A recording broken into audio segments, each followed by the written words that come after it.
প্রিয় ছাত্রছাত্রী সাজবাদের চ্যানেলে স্বাগত জানিয়ে আজকে আমরা শুরু করব একদম প্রথম লেসনের থেকে যেগুলো গুরুত্বপূর্ণ প্রশ্ন সেই প্রশ্ন ক্লাস 12 এর 4th সেমিস্টার মহারানীর ঘোষণাপত্র। কে মহারানী? ইংল্যান্ডের রানী মহারানী। এবং ইংল্যান্ডের এই মহারানীর আমলে সব থেকে বেশি ব্রিটিশ সাম্রাজ্য বিস্তার লাভ করেছিল। এই মহারানীর আমলে শিল্প বিপ্লব হয়েছিল। এই মহারানীর আমলেই ইংল্যান্ডের উৎকর্ষতার অনন্য নজির সৃষ্টি করেছিল। এই মহারানীর ব্যক্তিগত ক্যারিশমার ফলে ইংল্যান্ডের শৌর্য বীর্য দেশ থেকে দেশান্তরে পৌঁছেছিল এবং এই মহারানীর পর তারই সুযোগ্য উত্তরসূরি হিসাবে রানী এলিজাবেথ ইংল্যান্ডকে আরো বৃহৎ জায়গায় পৃথিবীর বুকে স্থান করেছিল। এই মহারানী 1858 সালে ভারতের শাসনভার গ্রহণ করেছিল, কারণ 1857 সালের মহাবিদ্রোহে ভারতবর্ষে ব্রিটিশ সাম্রাজ্যকে টলিয়ে দিয়েছিল। এত বড় ভারতবর্ষ এবং ভারতবর্ষ ছিল ব্রিটিশ সাম্রাজ্যের রত্ন বলা হয়, কারণ ব্রিটিশ সাম্রাজ্য রত্ন এই কারণে যে ভারতবর্ষ থেকে ওদের অর্থনৈতিক সমৃদ্ধি বা ওদের অর্থনীতি অনেকটা নির্ভরশীল ছিল। অর্থাৎ ভারতবর্ষ থেকে প্রচুর পরিমাণে সম্পদ ওরা নিজেদের দেশে নিয়ে গিয়েছিল। বিভিন্ন উপায়ে সুপারির ব্যবসা করে হোক, মানুষজনকে এজেন্সি প্রথার মাধ্যমে বিদেশে নিয়ে যাওয়া হোক, এখান থেকে কাঠ গুলোকে সংগ্রহ করা হোক, এখান থেকে মানুষের বিভিন্ন উৎপাদিত পণ্যদ্রব্য বিক্রি করা হোক, হাতির দাঁত থেকে শুরু করে মূল্যবান পাথর, সোনা, রূপা, এবং সেই সঙ্গে আমরা দেখব যে ভারতবর্ষের সমস্ত ভূ সম্পদের অধিকার হয়ে গেল। এতটা পরিমাণে ভারতবর্ষের ওপর প্রভাব বিস্তার করেছিল এই বিশাল ভারতবর্ষ, তাই ওদের কাছে একটা রত্ন হিসাবে দেখা দিয়েছিল, যেটা ওরা কোনো মতে হারাতে চায়নি। তাহলে মহাবিদ্রোহ ওদেরকে টলিয়ে দিয়েছে এবং মহাবিদ্রোহ টলিয়ে দেওয়ার কারণ ইস্ট ইন্ডিয়া কোম্পানি, এই ছোট্ট একটা কোম্পানির হাতে এই বিশাল বড় একটা প্রদেশে বা একটা সাম্রাজ্য বা একটা দেশ যাই বলি না কেন বা উপনিবেশ যাই বলি না কেন, এটা রাখা নিরাপদ নয়, সুরক্ষিত নয়। তাই ইংল্যান্ডের মহারানী তিনি 1857 সালের মহাবিদ্রোহের পর 1858 সালে তিনি ক্ষমতা নিয়ে নিচ্ছেন ইস্ট ইন্ডিয়া কোম্পানির হাত থেকে। তিনি 1858 সালে ক্ষমতা নিয়ে নিচ্ছেন 1 নভেম্বর। এটা আমরা ভূমিকাতে লিখবো।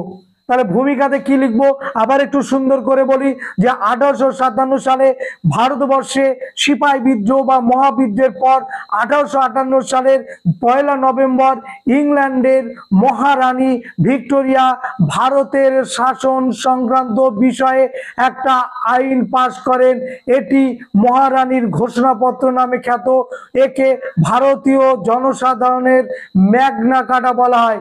একে ভারতীয়দের জনসাধারণের ম্যাগনা কার্টা বলা হয়। কেন ম্যাগনা কার্টা বলা হচ্ছে তার উত্তর এবার আমরা বলবো। মহারানী ভিক্টোরিয়া ঘোষণাপত্রে কি বলা হচ্ছে তার উত্তরগুলো আমরা দেবো। এই হচ্ছে আমার মূল উত্তর। এরপর একটু সমালোচনা লিখবো, আমাদের উত্তর কমপ্লিট। তারপরে তুমি যেমন করে পারো তেমন ভাবে এই বিষয়গুলোকে সাজিয়ে এসো। বোঝা গেল কি বললাম?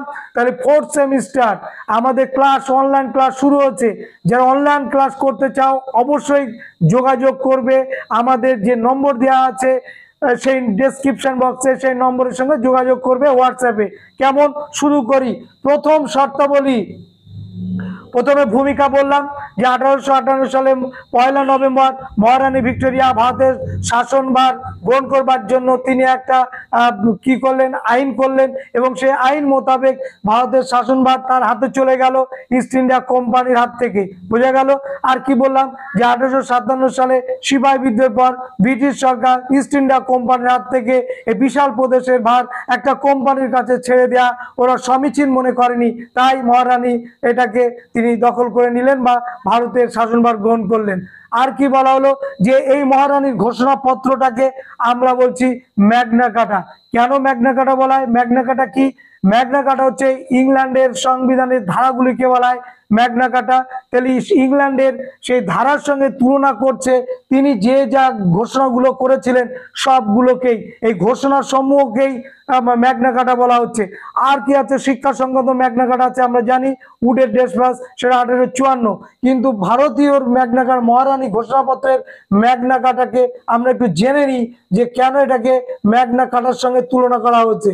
1 নম্বর শর্তাবলী, নাম্বার 1, ইস্ট ইন্ডিয়া কোম্পানির বদলে, ইস্ট ইন্ডিয়া কোম্পানির ক্ষমতা চলে গেল, ওর বদলে দুটো পদ, একটা হচ্ছে ভাইসরয় ভারত রাজপ্রতিনিধি, আর একটা হচ্ছে ভারত সচিব। এই দুটো পদ তিনি তৈরি করলেন ও ইন্ডিয়া কাউন্সিলের দ্বারা ভারতের, ইন্ডিয়া কাউন্সিলের দ্বারা ভারতের শাসন কার্য এবার থেকে পরিচালিত হবে। কে বলছেন?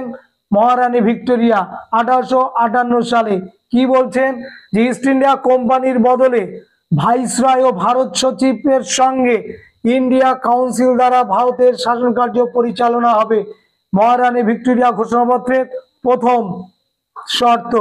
নেক্সট শর্ত কি? সত্য বিলোপ নীতি পরিত্যক্ত হয়। সত্য বিলোপ নীতিতে কি বলা হয়েছিল? কোনো দেশীয় রাজ্য বা ব্রিটিশ শাসিত রাজ্য যদি কোনো শাসক অপুত্রক অবস্থায় মারা যায় তাহলে তার সমস্ত রাজ্যটাই ব্রিটিশ সাম্রাজ্যভুক্ত হয়ে যাবে। এবং এই জন্যে আমরা দেখলাম মহাবিদ্যুতের একটা প্রভাব পড়েছিল। এবার থেকে বললো যে সত্য বিলোপ নীতি পরিত্যক্ত হলো, দত্তক পুত্র গ্রহণ করতে পারবে, নতুন রাজ্য জয় ব্রিটিশ আর করবে না। অনেকে কিন্তু এইগুলো দিয়ে এক একটা পয়েন্ট করবে, এইগুলো দিয়ে এক একটা পয়েন্ট করতে পারে, শর্তের মধ্যে করতে পারো, কোনো অসুবিধে নেই। প্রথমটা, তাহলে দ্বিতীয় পয়েন্টের শর্তের কি বললাম? যে এবার থেকে সত্য বিলোপ নীতি পরিত্যক্ত হবে, দত্তক পুত্র গ্রহণ করতে পারবে।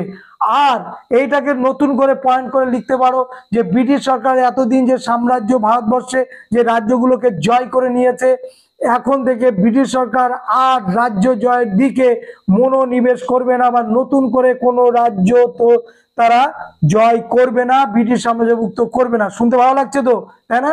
সবগুলোই শুনতে ভালো লাগছে, কিন্তু আদৌ এইগুলো কি পরবর্তীকালে মিষ্টতার জায়গায় থাকবে কি তিক্ততার জায়গায় থাকবে আমরা দেখে নেব। 3 নম্বর শর্ত, চুক্তি ও সন্ধি। অনেকগুলো চুক্তি হয়েছিল ব্রিটিশ সরকারের সঙ্গে, সেই ইয়ান্দাবুর সন্ধি হোক, সগৌলের সন্ধি হোক, অমৃতসরের সন্ধি হোক, এরকম আর কি অনেক, শ্রীরঙ্গপত্তমের সন্ধি হোক, এলাহাবাদের প্রথম সন্ধি, এলাহাবাদের দ্বিতীয় সন্ধি, অনেক সন্ধি হয়েছিল ইস্ট ইন্ডিয়া কোম্পানির সঙ্গে, তাই তো? তো সেই চুক্তিগুলো বাতিল হয়ে যাবে, আর সন্ধি যেগুলো সন্ধি ছিল সেগুলোও বাতিল হয়ে যাবে। তাহলে চুক্তি এবং সন্ধি সেগুলো কিন্তু মহারানী ঘোষণাপত্রে বাতিল করা হলো। আর কি বললেন? যে ভারতীয় প্রাচীন প্রথা যেটা নিয়ে ব্রিটিশরা একটু নড়ে চড়ে পড়েছিল, ও এবং ব্রিটিশদের থেকে বেশি নড়ে চড়ে পড়েছিল, ওই সময় 19বিংশ শতকে আমরা দেখতে পাবো যে এক দল সমাজ সংস্কারক, সে রাজা রামমোহন রায়, বিদ্যাসাগর, নারায়ণ গুরু, বীর সালিগ্রাম, জ্যোতিবা ফুলে, দয়ানন্দ সরস্বতী, সবাই সমাজ সংস্কারে মনোযোগ দিয়েছিল। রামকৃষ্ণ পরমহংসদেব, স্বামী বিবেকানন্দ, তাই তো? বিজয় কৃষ্ণ গোস্বামী, এইদিকে ব্রাহ্ম সমাজের নেতারা, এবং তাদের জন্য অনেকের জন্য 3 আইন হয়েছিল, সতীদাহ প্রথা বন্ধ হয়েছিল, বিধবা বিবাহ চালু হয়েছিল, মেয়েরা পড়তে গেল। এবার থেকে বলছে যে এই সমস্ত ভারতীয়দের ওই সমস্ত সামাজিক রীতিনীতি, শিক্ষা দীক্ষা আমরা কোনো হস্তক্ষেপ করব না। ভারতীয় প্রাচীন প্রথা যেটা ছিল তাতে ওরা কোনো আর হস্তক্ষেপ করবে না। নেক্সট, রীতিনীতি যেগুলো আমাদের ছিল, ভারতীয়দের যে রীতিনীতি ছিল, যেমন ওই দত্তক পুত্র গ্রহণ করা, যেমন হচ্ছে সতীদাহ প্রথা, যেমন বিধবাদের পুনর্বিবাহ না দেয়া, এই যে বিষয়গুলো যেগুলো মধ্যযুগীয় ছিল, সেইগুলোতে ওরা কি বলছে যে এই সমস্ত গুলো করবে না। কি আর কি করবে? ভারতের যে রীতিনীতি আছে, অর্থাৎ ভারতের যে সমাজ সংস্কৃতি ঐতিহ্য, সেগুলোকে আবার সমাদর করবে। কি কি সংস্কৃতি, কি কি ঐতিহ্য, এইগুলোকে ওরা বিদ্রুপ করতো। ভারতীয় ঐতিহ্য, ভারতীয় সংস্কৃতি, ভারতীয় শিক্ষা, এইগুলোকে ওরা বিদ্রুপ করতো। করেনি? লর্ড মেকলের কথা মনে নেই? কি বলেছিল যে আরবীয় সাহিত্য আর ভারতীয় সাহিত্যের সমান ইংল্যান্ডের কোনো একটা লাইব্রেরির একটা থাকে যা বইয়ের জ্ঞান ভান্ডার তার সমান। এইভাবে বিদ্রুপ করেছিল ভারতীয় শিক্ষাটাকে নিয়ে। তাহলে এবার থেকে সে ভারতীয় শিক্ষা সংস্কৃতি না বিদ্রুপ করবে না, বরঞ্চ সমাদর করবে, ভালোবাসবে। নেক্সট হচ্ছে সামাজিক ও ধর্মীয় ক্ষেত্রে হস্তক্ষেপ করবে না। কারণ ব্রিটিশরা এসেছিল ভারতবর্ষ শাসন করতে, সামাজিক সংস্কার করতে আসেনি, ধর্ম সংস্কার করতেও আসেনি। এসেছিল কি? আসেনি। তাহলে আসেনি যখন, তাহলে সামাজিক সংস্কারে ওরা কেন মনোযোগ দেবে, কেন ধর্মীয় সংস্কারে মনোযোগ দেবে? এই প্রশ্নগুলো আসা স্বাভাবিক, তাই তো? তাহলে এখানেও তাই। নেক্সট হচ্ছে যোগ্যতার ভিত্তিতে সরকারি চাকরিতে নিয়োগের কথা বলা হয়। এতদিন আমরা কি দেখছিলাম, এতদিনের আন্দোলন ছিল, মধ্যবিত্ত শ্রেণীর আন্দোলন ছিল যে ভারতীয়দের ইংরেজদের উচ্চ পদে নিয়োগ করছে না, ইংরেজরা কোনো ভারতীয়দের উচ্চ পদে নিয়োগ করছে না, শুধুমাত্র উচ্চ পদগুলো ইংরেজদের দ্বারাই নিয়ন্ত্রিত হতো বা ইংরেজরাই সেখানে চাকরি করত। ভারতীয়দের যোগ্যতা থাকা সত্ত্বেও তাদের পদোন্নতি হতো না। এরকম অনেক যে অভিযোগ আছে, বেতন বৈষম্যের অভিযোগ আছে, উচ্চ পদে যে প্রমোশন সেখানেও প্রশ্ন ছিল। তো এইগুলোর ক্ষেত্রে মহারানী ভিক্টোরিয়া বলল এবার থেকে এইগুলো তুল্য মূল্য বিচারে আলাপ আলোচনার মধ্য দিয়ে বা ওরা সিদ্ধান্ত নিয়েছে উচ্চ পদে সরকারিতে চাকরিতে ভারতীয়রা তারা নিয়োগ পাবে যোগ্যতার ভিত্তিতে। মহাবিদ্রোহে অংশগ্রহণকারী বন্দীদের ছেড়ে দেওয়া হবে।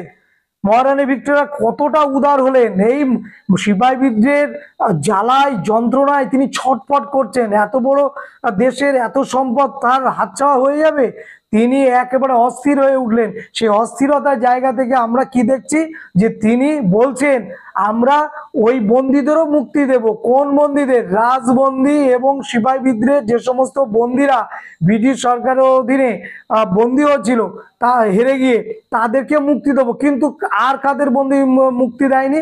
যারা কিনা অনেক ইংরেজদের মেরে দিয়েছিল, সামরিক অফিসারদের মেরে দিয়েছিল বা প্রশাসক বা শাসকদের মেরে দিয়েছিল, একমাত্র ওই বন্দীদের আমরা ছাড়বো না। বাদ বাকি রাজনৈতিক কারণে যদি কোনো নেতা বন্দী থাকে, রাজনৈতিক কারণে, বিপ্লবের কারণে বা মহাবিদ্রোহের কারণে যারা বন্দী আছে সবাইকেই ছেড়ে দেওয়া হবে। কি হলো এইগুলো? মহারানী ভিক্টোরিয়ার ঘোষণাপত্রের শর্তগুলো। এই হচ্ছে আমাদের মূল উত্তর। এবার আমরা একটা সমালোচনা বলে একটা পয়েন্ট করেছি, এই সমালোচনার মধ্যে দিয়ে আমরা দেখব যে আদৌ এই ম্যাগনা কার্টা আসলে কি ম্যাগনা কার্টার সমপর্যায়ের সেই জায়গায় নিজেকে তুলে নিয়ে যেতে পেরেছিল? মহারানী ভিক্টোরিয়া ঘোষণাপত্রের এই 6টা যে বিষয়টা, সেই বিষয়গুলো কি সত্যি সত্যি সমাধান তিনি করতে পেরেছিলেন? দেখে একটু সমালোচনাতে আমরা বলবো যে মহারানীর এমন প্রতিশ্রুতি শুধু ঘোষণার মধ্যেই সীমাবদ্ধ ছিল। প্রথম লাইন এটা লিখবো যে মহারানী ভিক্টোরিয়ার প্রতিশ্রুতিগুলো শুধুমাত্র কাগজে কলমে প্রতিশ্রুতির জায়গায় ছিল, এর কোনো বাস্তব রূপায়ণ হয়নি। এটা আমরা প্রথম দিয়ে শুরু করব। তারপর আমরা কি লিখবো যে ভারতীয় ও ইউরোপীয়দের প্রতি যে সমান মর্যাদা বা সমান সম্মান এবং মর্যাদা সেটা কিন্তু ভারতীয়রা পায়নি।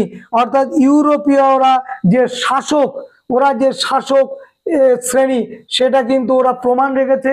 আমরা যে ওদের দ্বারা শোষিত, এই শোষিত জায়গায় কিন্তু ওরা ঠিকই রেখে দিয়েছে। অর্থাৎ শাসক এবং শোষিত এই দুটো কিন্তু কোনো এক জায়গায় এক দাঁড়িপাল্লাতে ওরা বিচার করেনি। ওরা বিজেতা হিসেবেই নিজেদেরকে জাহির করেছে, আর আমরা ওদের অধীনে শোষিত শ্রেণী এটা বলেই জাহির করেছে। সুতরাং মহারানী ভিক্টোরিয়ার ঘোষণাপত্রকে আমরা কি বলবো? শুধুমাত্র প্রতিশ্রুতি দেওয়া, শুধুমাত্র লেপন করে দিয়ে যাওয়া, হোয়াইট ওয়াশ করা এবং মানুষকে বোকা বানানো বা ধোকা দেওয়া। বুঝা গেল?